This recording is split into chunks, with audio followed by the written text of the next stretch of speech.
My name is Peter Kaufman, and I work at Open Learning. And I have absolutely the best job here on campus.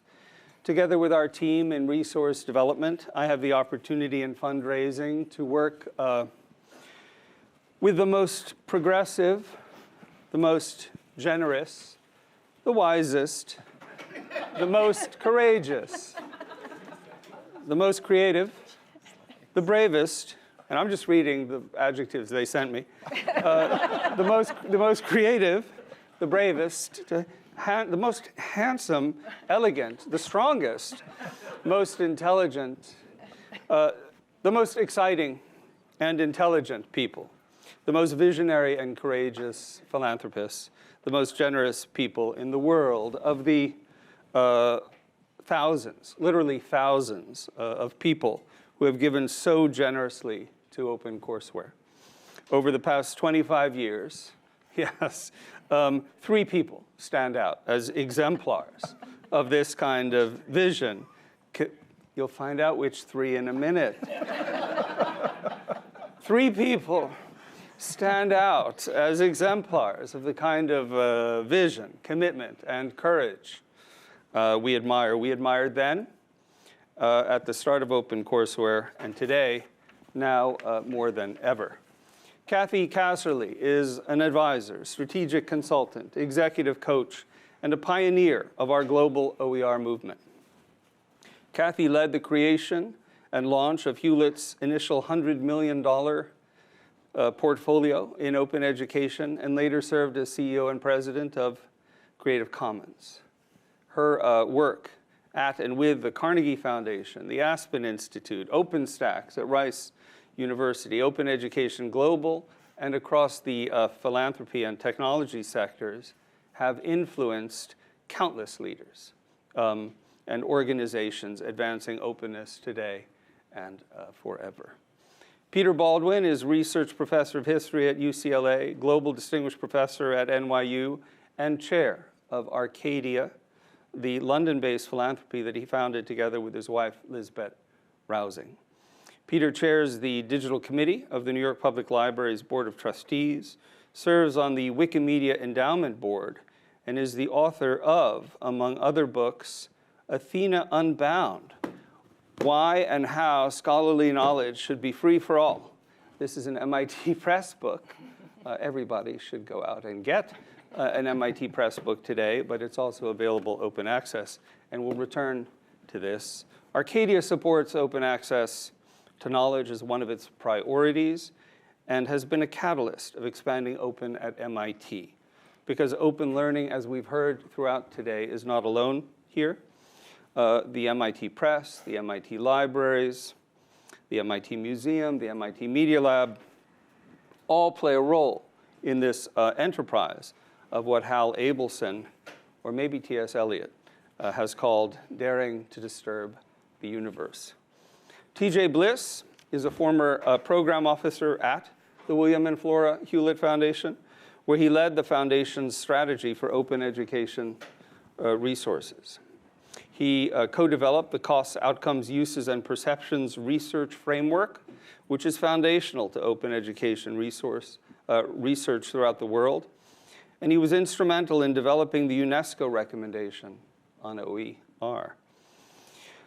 Dr. Bliss is the Associate Commissioner of Academic Affairs for the Utah System of Higher Education and a clinical assistant professor in education leadership at the University of Idaho.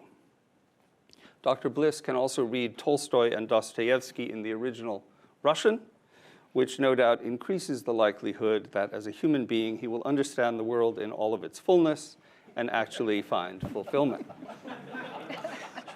Please join me in welcoming them again to this celebration. Well, that was really good.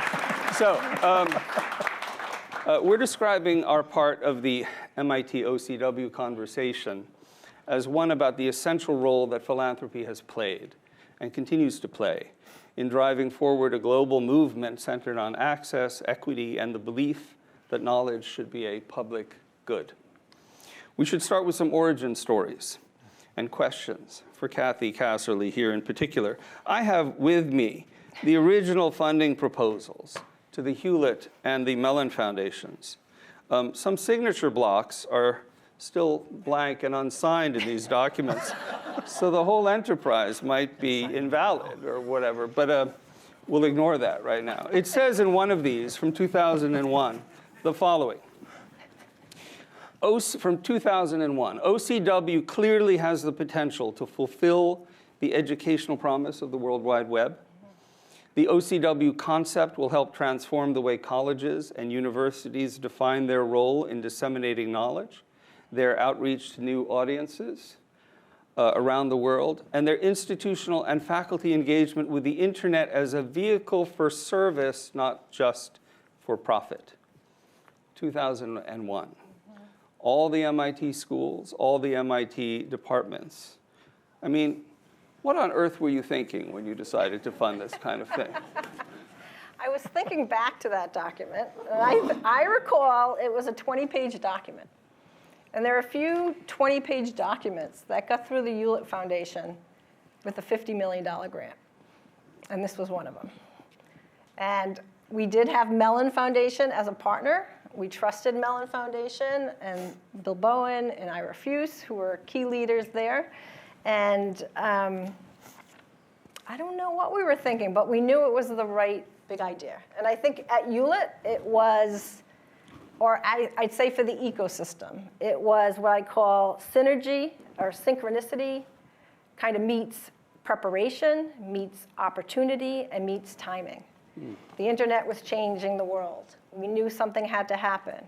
At Hewlett, Bill Hewlett made his money on innovation. The Hewlett program, Mike Smith was new. He was leading the program. He had just joined. And he wanted to bring the changes in the internet into the education. Where could Hewlett make a significant difference? And so that was the questions we began to ponder. And so when this big idea came through, when Chuck Vesk sold it to Hewlett in his magnificent way that he does and did, it has had this lasting legacy. And because Hewlett had a partner in Mellon, I think there was just this synergy that was created at that moment in time where the Hewlett board understood it right away. Bill Hewlett's son understood it right away because he loved music and gave a lot of his scores away. President Paul Bress, who was part of the film, understood it right away. And so it was a big risk worth taking. And it's had its amazing halo effect. So that's where it began. Thank you. In some of the renewal proposals that we also reviewed from the mid-aughts, funding proposals to Hewlett, we came across this kind of statistic. TJ, I'll turn to you with this one. Among educators, 85% feel, so this is a few years into the experiment, 85% feel that OCW has helped them improve their courses. 88% of students and 90% of self-learners say OCW helps them learn. 88% of MIT students. So given your work in education, and more generally in access to knowledge, your board affiliations and more, as a funder, as a professor, do you buy it? So I'm going to start by saying former funder. Former funder. I don't have any money. I've got to go. Yeah. I was going to, yeah. Okay. Yeah, I do. All right. I buy it. And it's interesting you asked that because my origin story started with David Wiley, who has been mentioned a couple times. And I didn't believe a word he said about this. In the first class I took with him, which was grant writing. But he sent me to a meeting with some Gates money that he had from the Gates Foundation in the other Cambridge, across the pond, which was the OCW meeting. It was the now OE Global, but at that time it was my first introduction to anything OER, open education, at all. I didn't do that work. I was a grad student. And that's where I met many people. Some of them are in this room today. People who literally changed my life, and I sat and listened to them talk about this kind of data. That was 2012. Yeah, because they went the next week, and that was the UNESCO declaration on OER in 2012. That's where everyone was going, and all that buzz around getting that going. I had no idea what was going on. No idea what I was about to be a part of. And as I've moved through this space, as I spent time at Hewlett and got to really meet incredible people and stand on the shoulders of giants, not just in the funding community, but the people you saw in the film, the people that are still in this room, who believe in these ideals around what knowledge can do for the world and what the technologies that we have can do to expand access to that knowledge in the world. It's incredible. And what I've heard today, what's been very heartening, is not just about access. Mm-hmm. When you listen to faculty talk about it, when you listen to students talk about it, they talk about how this has changed the way they think about teaching. And this has been a tough nut to crack. Access to knowledge is an easier nut to crack because of the technology that we have, because distribution is essentially free, because we can work through the copyright issues and the legal things, right? The barriers to access. But getting faculty to change what they do, as someone once said, it's harder to change a history course than it is to change the course of history. That's funny. So, Okay. but the point is that it's very difficult to get any teacher to change what they do. And what we've heard today, the evidence is that once you engage in this kind of work, then you see that there's something more that you can do. And then something I was working on at Hewlett, and where I went after that was to the Wiki Education Foundation, because they were doing something in the space of open pedagogy that really nobody else was doing in that way, at that scale, with that kind of impact. But it was literally changing how students learn and how teachers teach because of open knowledge, creation of knowledge in the classroom, which often you don't get to until you're in a place like this and you can work with someone who's creating knowledge all the time. But how do you do that at a community college in the middle of the West in the United States, right? So that's, I believe those stats. I believe them because I've seen them, but I think this open pedagogy piece is the nut to crack now. So to you again, like how important is it for people to be able to have the ability to adapt MIT originated content in the work that they do as teachers and learners? It's essential that they be able to do it. Will everyone do it? Absolutely not. Will some people just use it for as is? Yes. Will most people probably use it as is? Is that value? 100%. It's amazing value at scale. But those that do take the time and energy, and hopefully some of them get paid to do that labor, more and more are getting paid to do that kind of labor, the more value that it can bring. The value can be amplified exponentially as people adapt that content. We heard one example, just translating it. For heaven's sakes, just translate it. The Ukraine, we speak Russian together, been to Ukraine. Sophia's story is absolutely incredible to me as I think about what's going on there. And that first attempt, this work to translate it and to hear that being taught in Ukrainian was incredible. We can do more of that, and it needs to be done. And not just by MIT, by anybody out there. MIT is not going to translate everything into every single dialect and language that's out there, but it can be done now with AI. It can be done quickly. And that permission to do that remains ever more, it's more essential today than it was ever before. Thank you. Peter, I work at MIT, but I'm not very good at math. I know that the Arcadia has given $1 billion, like I can't even get there in my imagination, but north of $1 billion to support culture, open access, an extraordinary variety of things that align with a lot of what we're speaking about today. Does this work, I mean, I shouldn't say does it, how does this work resonate with Arcadia's interests and your own? How does the work that we're talking about here? Yes. Well, look, we're just simple funders, so we need we need people who have good ideas. Okay. We stand no taller than the people on whose necks we stand, as it were, on whose shoulders we ride. Other people stand on our necks, right? Take it as you will. No, funders do that too sometimes. So we're only as good as the people we work with, and for us, it's, we've been doing open access for 15 years or so. It's been a steep learning curve. We naively entered the field thinking that oh, research libraries at universities, they must be precisely the people to partner with because they're interested in knowledge, they're interested in getting it out, they're interested in education and enlightenment. Well, it turns out they're not really, because they see their content, if one may call it that, those august volumes in Widener and elsewhere with such a plebeian term, they see what they have as sort of the crown jewels. This is a way of recruiting faculty. If you give it away, they don't have it anymore. So the research libraries are not actually very good partners. Other libraries are. MIT, Library and Press, of course, are exceptional in this. I believe we had an entire panel on this recently, so I don't need to go into that. I can skip lightly over that. No, but feel free to, you know, how exceptional we are. This kind of thing. I'll come back and lube you up later on as well. Right. It's them. It's for them. We've worked a great deal with the Internet Archive. Their concept of controlled digital lending is extremely persuasive. It's also, of course, illegal. And that's what got them into trouble. We paid a big chunk of their legal bills to get them out of the hole that they dug themselves into, but now they seem to be out and sort of continuing. But the institution that we've had the most success with, and I'd like to sing their praises as well, not just, this has been a sort of love fest for MIT. May I introduce an outsider, as it were, I don't think so. into the mix. Tough. Okay. And that is the New York Public.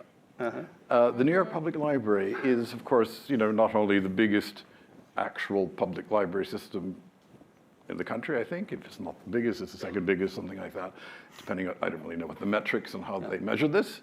But it's also, you know, one of the top 5 research collections in the country. So they do it and they want to get it out the door. They want research and they want enlightenment and they want to spread it. So they are, in a sense, they're very different from other research libraries. I mean, what distinguishes the New York Public from others is, you know, they don't really have any vested interests that want to hamster their holdings. You know, they don't have any faculty, they don't have any students, they don't have any university administrators, and above all, they don't have any university librarians sitting there, you know, shouting Gollum like, "Mine, precious, all mine," and, you know, keeping the content to themselves. And so they've been very open to this idea of making open access a reality. And the first way we've been doing it is a sort of a slightly restrained version of controlled digital lending along the lines of the Internet Archive, except that we decided we needed to ask for permission and we didn't want to get sued, and we have deeper pockets than Brewster Kahle, and therefore we definitely don't want to get sued. But we also quickly discovered that was that couldn't really be scaled. Yeah. If you have to go and ask everyone for permission, you know, then it gets to be a very slow process. And then, fortuitously, in the meantime, of course, AI happened, and so we thought, surely this has to be in the mix as well. And what we're now doing, and I don't want to be too specific about it because it's a work in progress, but we're sort of on the verge of having something to show the world, is we're harnessing LLMs to work over a very controlled database, which is basically the public domain stuff that we've gotten back from Google. So about 1.5 million books. So this is, you know, nice, reasonable collection to start on. And the LLMs that we're using, they present the data, they don't summarize it. Because of the controlled data, because they present results, not summarizing them, we think that the hallucination issue has been, if not solved, then at least tamed. And the idea is that you can essentially read in a very different way because you put in your questions and you get back a great deal of information that's very precise. And then because of the exception that paragraph 108 in the copyright law affords libraries, we can also deliver a fair amount of it, you know, directly to the reader. So we're hoping that this is going to sort of allow us to harness AI on behalf of open access and to make an enormous and ideally growing corpus of material available, not just to New York Public Library cardholders, but, you know, anyone who can get into the system. And that could be something that's worth emulating at other. One might hope so. And when will that be available to? Well, this remains on the glitches being ironed out, but I mean, we're sort of within striking distance of having something to show. That's great. So we like to open learning. We say at open learning, using open as a verb. We like to open learning.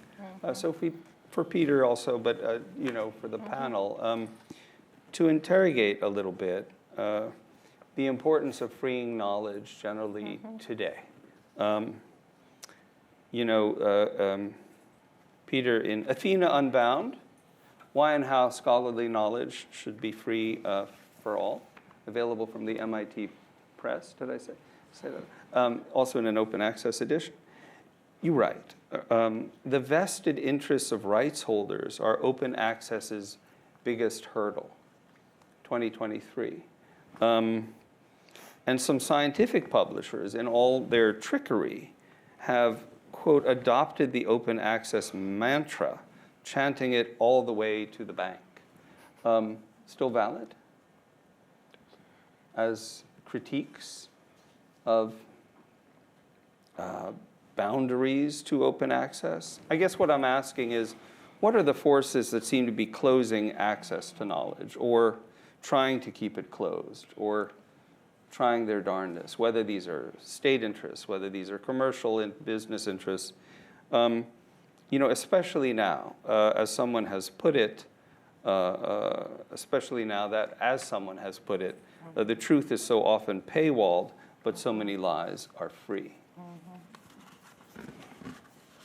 Well, oddly enough, in my neck of the woods, which is to say the humanities and the social sciences, those who most jealously guard their rights are the authors, and in this case, those authors who are scholars, who think that they have a product that they can market. Right. Effectively, people who think that they might be able to write a bestseller, or at least something that's going to generate some level of royalties for them. And so, especially in my own field, historians actually do occasionally write bestsellers. If you write a good book about the Civil War, it might actually sell in 4 and possibly 5 figures. If you write one in, comp lit, probably not.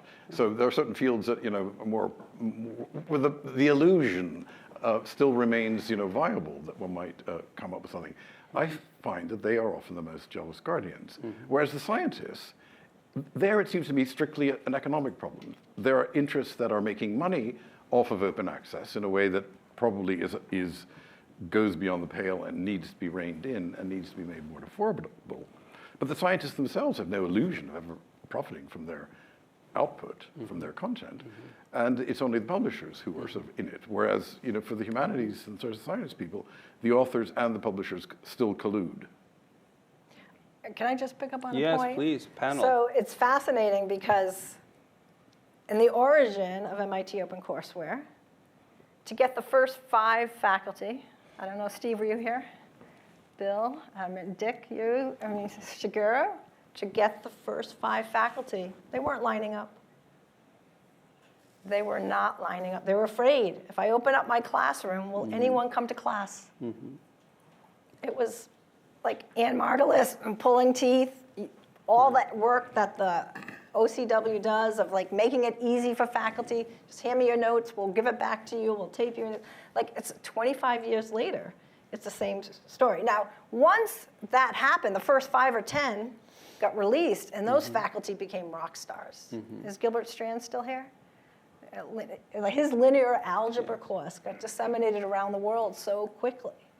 Within 24 hours, someone found an error in chapter 6 of his courses, and the 24th page, and he's like, who has read this from Vietnam so quickly, right? So when they became rock stars, then everyone became signing up, right? So the incentive structures are really interesting, and of course now it's we're still here. It's 25 years later.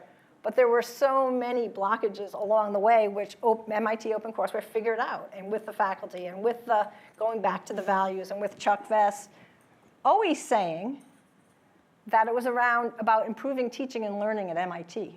That's part of what he sold the story to. So we can improve it at our university, and we can show other universities could do the same. And so it's interesting to hear the same story 2 decades later. It's odd that in academia that money should count more than publicity. You would think that the point of this is, besides, of course, the obvious thing that we all want knowledge to be spread, and that's sort of, That's that right. goes without saying. That's the Hallmark greeting card version of what academia sells itself as. But you would think that publicity would be something that our colleagues would crave much more than a few dribbles of royalty. I mean, it is the fear that someone in some obscure province somewhere is making money selling a CD of your content somehow, and you're not getting a piece of it. TJ, you want? Yeah, so the thing we're thinking about right now in the higher education space, governance, curriculum, all the institutions that I'm involved with, being an administrator of administrators, so watch out for me, Yeah. if you're a faculty member. But reminds me of a comment that Barbara Chow made, and Barbara was the director of the education portfolio at the Hewlett Foundation when I was there. She came to me one day and she said, TJ, what if tomorrow all the publishers just decide to give away all their content at a much reduced price? Probably not free, but what if they just lowered their prices overnight? Would we still need to be doing this work in open? So good. And I had to think about that for a little bit, and my response to her was, well, there's more to this than just affordability, and that's a very American kind of context because of the structures that we have. However, that has happened recently in the last 2 years with what's known as inclusive access and equitable access, or flat fee models at our institutions, or first day access. The publishers are ostensibly or claiming to solve the very problems that OER has been yammering about solving for a while, which is first day access and affordability, by offering their content in a Netflix model, where you pay very little, and it can be rolled into your funding method, like Pell Grants and scholarships, and so it's part of tuition and students don't really feel it, all these things. And when the question is what's threatening OER, what we're seeing right now is a disincentivization for faculty to even engage in this work, because in their minds, a lot of them, it's been solved. The biggest problem has been solved for their students. What they don't realize, which I've learned just yesterday, I was sitting in a meeting like this with OER advocates and workers and others in the West, is that the publishers aren't making good on their promises. They've lowered the price for a minute. It's going to go back up. But even the first day access programs aren't there.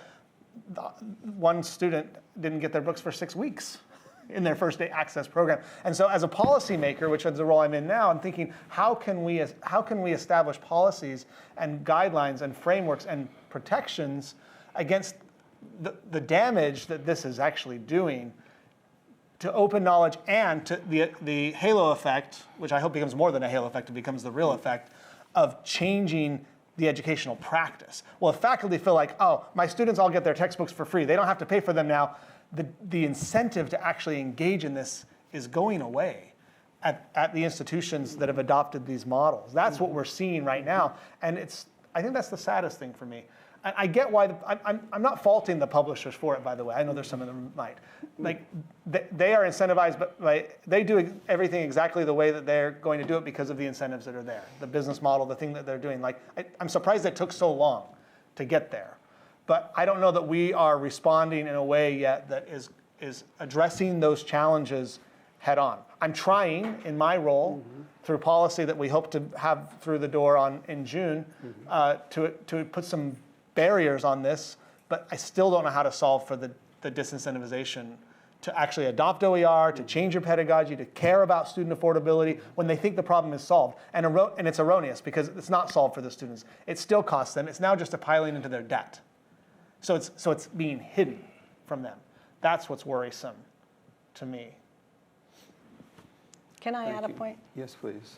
So I think one of the challenges is, and I think you've given a nod to this already, is that we can't spend all our energy defending ourselves. We have to get proactive. And so we have a lot of organizations who are open in lots of different ways, and they're still siloed. There are consortiums come together, Open Ed Global is certainly one, a consortium of universities that spun out of the interest of universities from around the world who wanted to replicate the MIT model. But MIT OpenCourseware sits here. Khan Academy sits here. Creative Commons sits over here, the licensing structure. New York Public Library, right? We have this huge public commons, and we haven't yet created a governance structure to protect the commons. Whatever that means exactly, but being individual, we're now 25 years in. We now have the content. How do we create some governance structure so we have the sustainability, so we can build together and jointly and not doing it all alone? Because there's certainly going to be more power together to create that kind of system. I wonder whether the whole process of finding data and or reading, as we in the HSS call it, isn't going to be radically changed by AI. I go back a bit to our experience at the New York Public, because once the stuff is up there, and when it's in the cloud, it doesn't much matter how it got to be in the cloud, whether published by publisher or uploaded by you. And the LLMs have crawled it. That's right. Then it's going to be equally available to anyone who asks the right question. And the difference will be between those people who are asking questions that are, shall we say, factually nubble-like, where they want to know something specific and can get a specific answer, which they'll find in all kinds of surprising places, thanks to the LLMs. And those who want to have a sort of more general question, what is the meaning of life, how did the Civil War start, whatever, something like that, for whom, of course, there will be so many answers, it'll be useless. And so that won't do them very, very much good. But the sort of the distinction between the publish, then curate, or the curate, then publish models that often get discussed, I think will have largely evaporated, because once it's up there, regardless of how it got up there, it'll be available to everyone. And I think the AI is going to sort of challenge us to develop a whole new method of assimilating data and reading than has been the case. A governance structure to protect the commons. Just one hopes that this panel will also leave time for question and answer discussion, because this is a unique opportunity to really have that kind of conversation. But last week, our friend and supporter from the Sloan Foundation was up on campus, and we were talking about where his program popularizing the public understanding of science will go. We work with YouTube. As Kurt and others have mentioned, perhaps we're the largest educational presence there. And we're now, given the new attention economy, as Rebecca Sachs mentioned, that we have now, we're trying to understand, Instagram and TikTok, but a little warily, given who owns them and what their real, perhaps, purpose is. So who, with a nod to our Hewlett Foundation-supported Open 2030 working group, a number of members are here, members we've hosted from other universities, Wikipedia, the Internet Archive, Creative Commons. Who might our natural allies be? A number of them have already perhaps been mentioned here, but what что думаешь? Is that directed at me? Yes, it is, actually. I'm not translating. You won't translate. It I can won't get translate. auto-translated What on do you think? YouTube. Yeah, what do you think? Yeah. What does the panel think? Who might our natural allies be if we are creating a governance structure to protect the commons? Who, if we think about it, with whom are we marching? So Tony Age, who used to develop BBC's iPlayer, or whatever it was called, and then worked at the New York Public as their digital chief, is in the process of trying to put together something he calls public.com, which is to create an entire new, whatever that's called when you have a new layer of the internet. That will in effect be a kind of sort of good housekeeping seal of approval. You don't necessarily have to change your thing to, not public.com, .public is of course what it's called. I'm being confused in old age. Yeah, a domain name, thank you. Sorry for being You got vague. there. You got Right, there. I got there eventually, right. And the idea is you don't necessarily have to sort of change your own domain name to .public, but you could be routed through .public, and you will have to meet certain criteria to be allowed to do that. But that these criteria will help you sort the wheat from the chaff in the blooming, buzzing mess that is today's internet. So it's an attempt, in a sense, to curate the internet. I like that. I mean, we thought early about creating curating systems to give signals of approval around open educational content, and not just in open courseware, but we funded a lot of projects, Open University UK, Rice University, Carnegie Mellon, UNESCO, a lot of projects. And so, but how could quality content be found? Because sometimes there was junk. I call it junk and gems, right? Like a lot of content was being created. What had the signal of approval? You had this whole publishing process here that made sure the quality of MIT OpenCourseWare was solid, but there were lots of different nuggets of content being shared, and when was it most useful to whom? And the curation systems are really were difficult at that time. We tried a few things. We tried something with Witchy, you may not even know that. And like, they worked to a point, but then things were changing so fast, or not everyone was participating.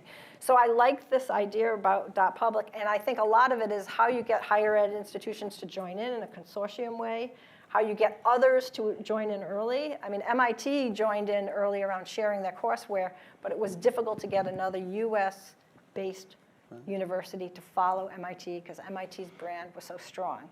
We use that for a halo effect to create the open educational resources movement. We did that intentionally. We used Carnegie Mellon intentionally. We used UNESCO intentionally. But that also, because of the competitiveness, other R1s didn't necessarily wanted to do it, or they wanted to do it in their own way. So when you create something like this .public, how do we make sure everyone joins in? And it's just not a few. And the content is for community college students and for the rural schools and for students of all, abilities. And so how do we make sure that happens? And so I just, having gone through this journey for 25 years, what are the things that we could have maybe done differently had we known, but we did the best we could at the time we were at.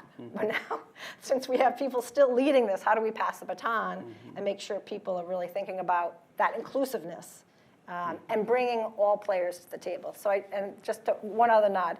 Hewlett did a few great things as they built the open educational resources portfolio. One is they never wanted to take credit. I mean, that came out of the board. We don't need our name on anything. We just want it to happen. And I would be like, but right now we need it, because this is very early, and Hewlett actually has a signal. But we're very flexible with other funders, and if a funder wanted to do the research piece, we would use our money for something else if they wanted to do the technology. So we brought a lot of different funders in, and that brought all their networks in. And that then makes things expand and scale much faster. So that was really interesting along the way.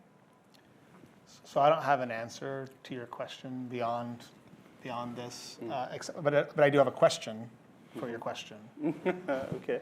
And that is, what should be the role of government in governing the commons? And I think about this, and this is from Kathy, who taught me all about this as we walked around the Boston Commons, the original commons, the idea, like the foundational idea of what a commons is. Right here, we're in the birthplace, at least in the United States, and I don't know what the role of government should be in this. I do know that governments have a very strong interest in it, whether it's an economic interest, and a lot of governments see open as a way to save money at the governmental level, but they also, they are the purveyors of public goods. Right? I mean, like that is one of the roles of, I say, democratic governments, truly democratic governments. Democracy is threatened, so therefore the commons are threatened, I would say. Where you don't have strong democracy, you don't have a common understanding of the idea of public good. I even had this conversation just this week with someone who asked the question, what is a public good? How do we answer that? I didn't know that. I thought that was an assumed thing. So I guess I'm posing that question back to you, Peter, or anyone else that wants to tackle it, is what role should governments play in protecting and governing the commons? And should they have a role? Or is this going to be done without the governments? Is this a bunch of nonprofit organizations and philanthropy and that aren't constrained by governments and bureaucracies that need to be doing this? Or is it all of us? Well, we need a panel. Can this day go till tomorrow, actually? Because we need a panel on, government's role in protecting the commons or in promoting education as a public good, which used to be self-evident. We may need to wait for what Rebecca Sachs was calling a new government to explore that further. But bringing all the, and perhaps in the question and answer discussion section today, we can have a vigorous chat about some of that.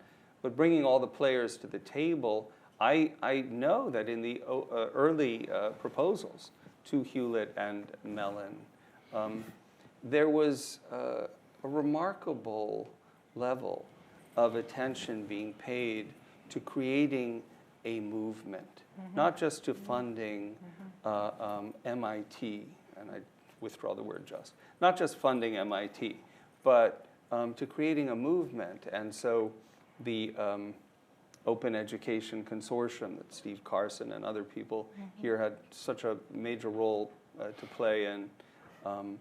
OE Global, which is coming up, and MIT is hosting that in October, also bringing all the players or many of the players to the table. I wonder how we can go about encouraging the players to come, philanthropy to support their movement in this direction. It's a key question that hasn't died at all since 2001, quite perhaps the opposite. Well, and something we haven't even solved yet is how to get the open communities to work collaboratively together it's still siloed. The free and open source software folks are different than the open education folks. There's a tiny little bit of overlap, right? Even open is siloed and I don't know. Like even at Hewlett, I didn't do much work on open access. That's another. We just don't have the. We can focus on this thing, open educational resources, and open access is a different. It's a different strategy. It's a different funding line. It's a different foundation that's going to do that. Yours, right? I mean, largely, right?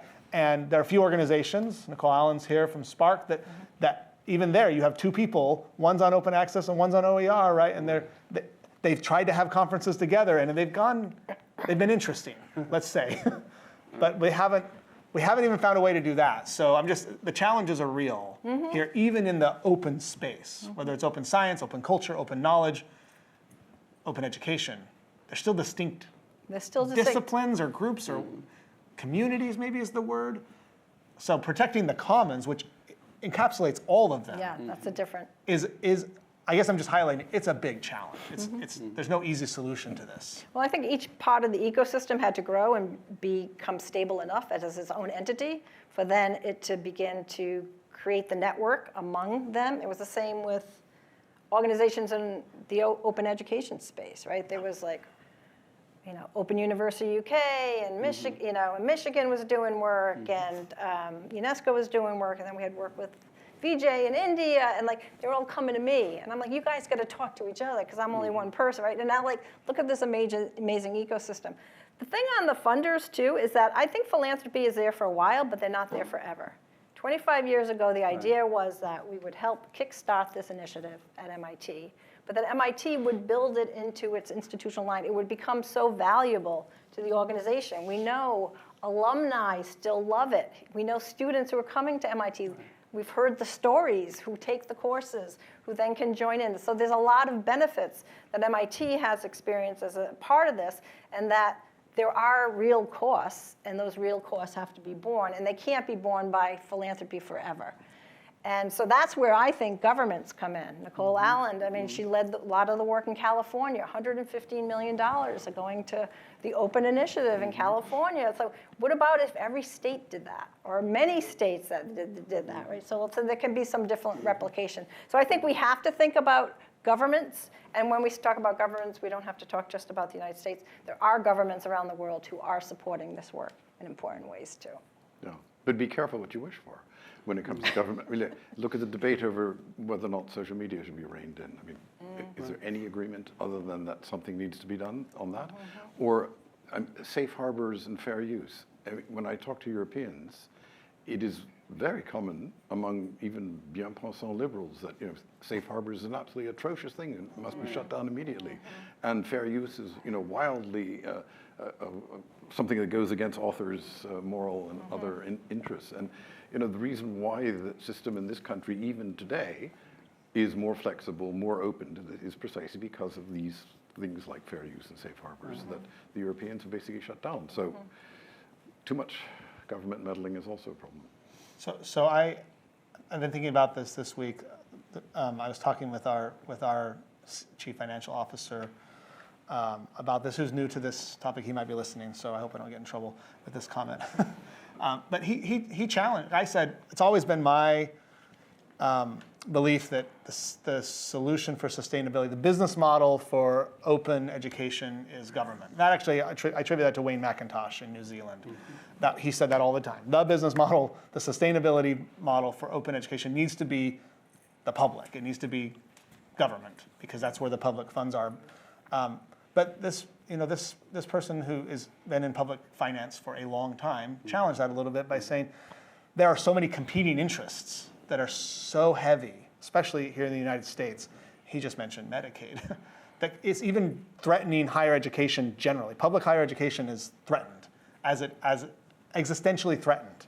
We've seen a flip in public funding for that and tuition. It's becoming privatized, basically, right? Which means people are valuing it less as a public good. Yes. And with that, things like this, even though the ROI is incredible, you can show it, it's threatened. And so his argument was, there's also just an incalculable amount of new money in philanthropy out there.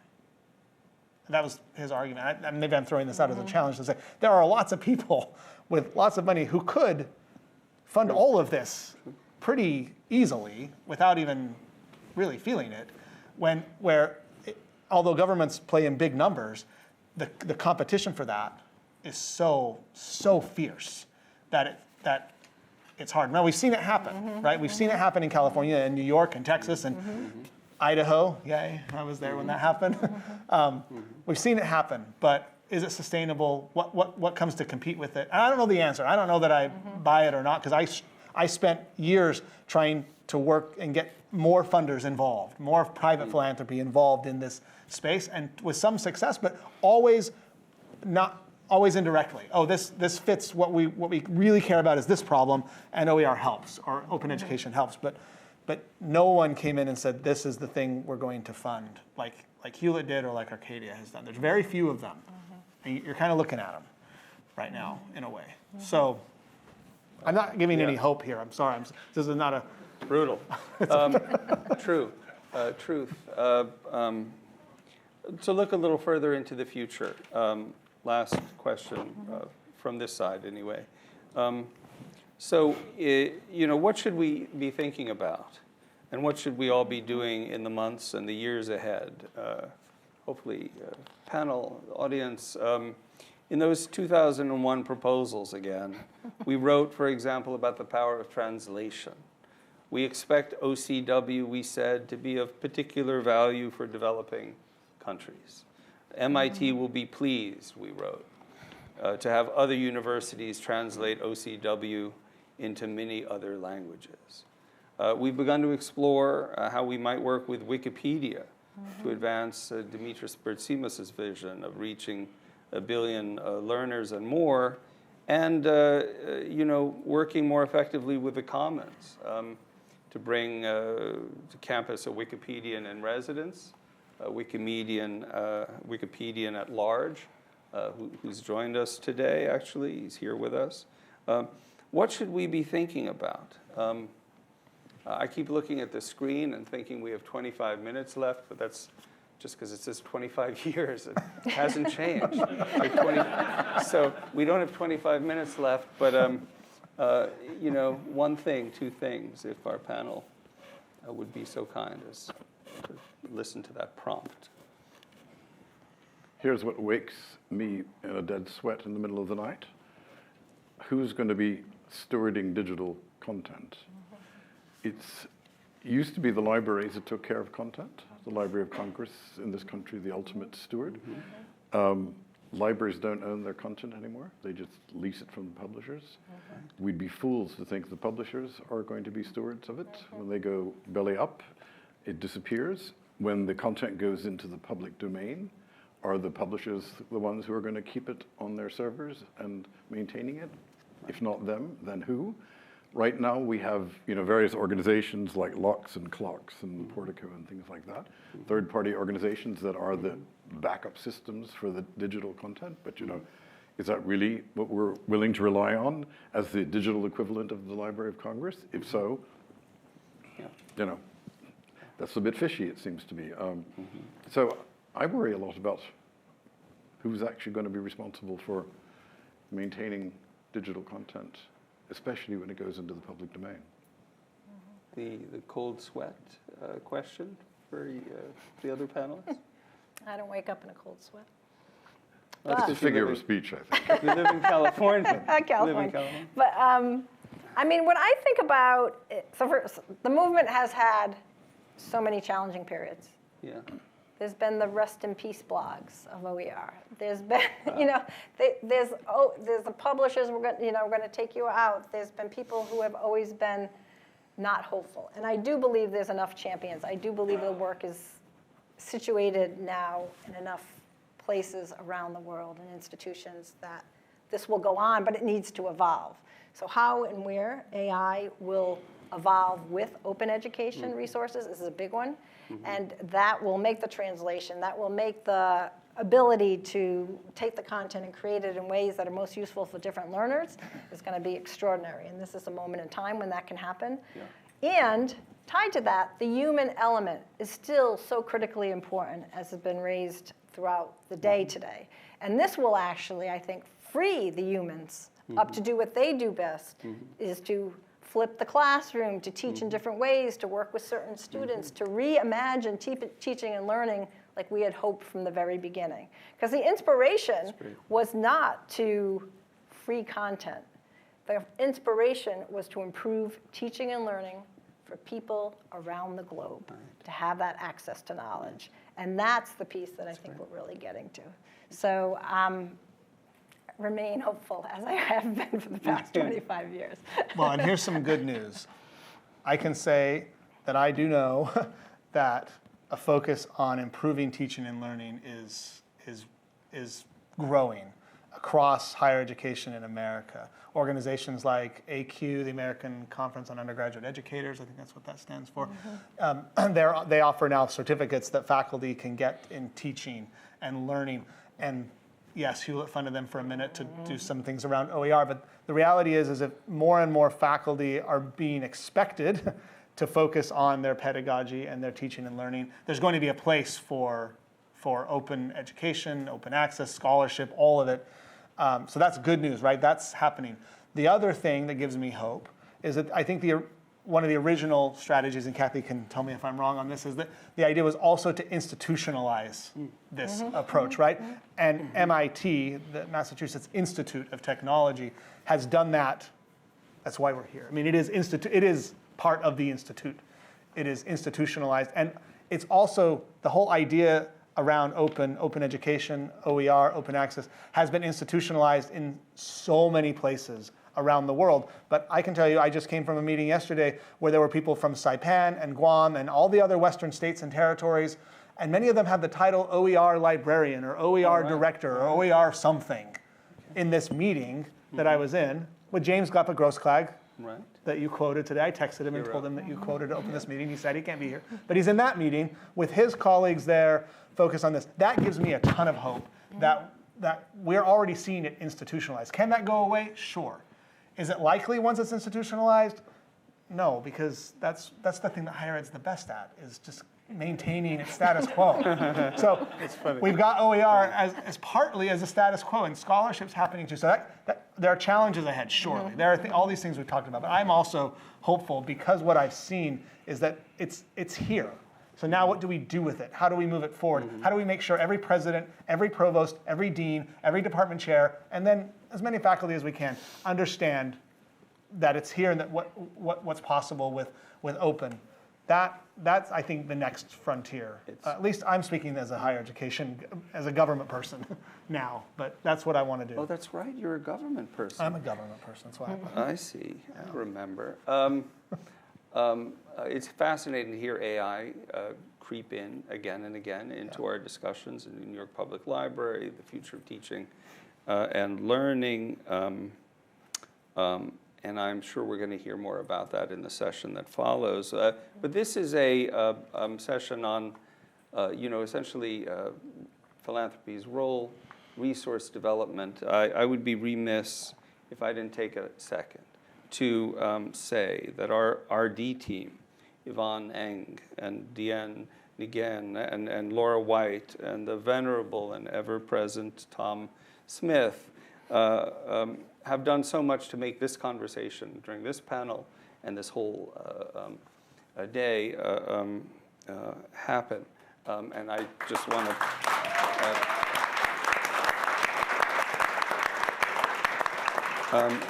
Today's discussion reminds us that philanthropy does more than fund projects. It seeds movements, nurtures experimentation, and ensures that the world's knowledge can be shared more freely and equitably. So please join me and my RD colleagues in thanking these visionaries from the world of philanthropy for their outstanding work.